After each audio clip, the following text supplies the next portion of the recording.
भाई को पूरे 15 दिन बाद में देखने के बाद में वह बहन भागती हुई आई और दोनों बहन भाई गले लिपट करके बहुत रोए। उन्होंने कहा भाई ने कहा कि बहन तू मेरे घर क्यों नहीं आई खाना खाने के लिए, तेरी भाभी ने कितनी बार बुलाया।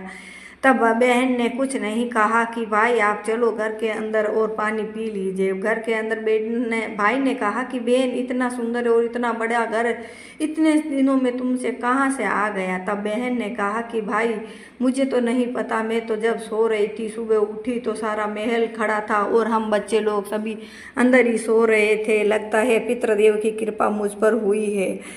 तुम्हारे भांजों ने पितृदेव के नाम का रोज ही जल चढ़ाया और उनको एक आखा अक्षत का दाना दिया, जिसकी वजह से उनको तर्पण मिला और उन्हें खुशी हुई हो। उन्होंने मुझे वरदान देकर के मेरे घर में धन धान्य और संपदा कर दी।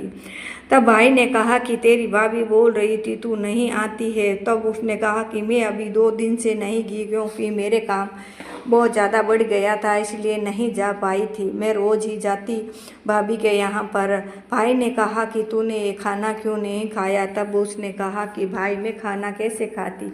भाभी ने बोला था कि जब पेड़ का तना हिले तब आप खाने पे आना, इसलिए ना ही तो पेड़ का तना हिला और ना मैं जा पाई थी।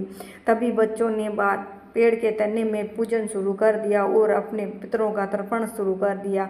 उन्हीं पितरों के तर्पण से सारी प्रशंसा हुई उनको और उन्होंने मेरे घर को धन धान्य से भर दिया और सब कुछ दे दिया जो बच्चों ने मांगा है। ऐसा कह करके भाई को बहुत ही खुशी हुई और उसने अपनी बहन से माफ़ी मांगी। वह घर आया और अपनी पत्नी से कहने लगा कि देख मेरी बहन के बच्चों ने तर्पण किया था बहुत ही तन और मन से, तो उनको पितृदेव प्रसन्न हुए और उन्होंने बहुत कुछ दे दिया। तूने मेरी एक ही बहन थी उसी की आंखों में आंसू दे दिए, जिससे तेरे घर में कुछ नहीं बचा और तू कंगाल होकर के रह गई। भाभी को भी अपनी गलती का एहसास हुआ। अपनी ननद से उसने माफ़ी मांगी और कहा कि अब मैं पितृदेव का लास्ट का जो दिन है अमावस्या का, उसी दिन पितरों का तर्पण करूंगी और भोजन करवाऊंगी। एक ऐसा कह करके भाभी ने भी अपनी गलती की क्षमा मांगी और अमावस्या के दिन सभी पितरों के लिए तर्पण दान किया।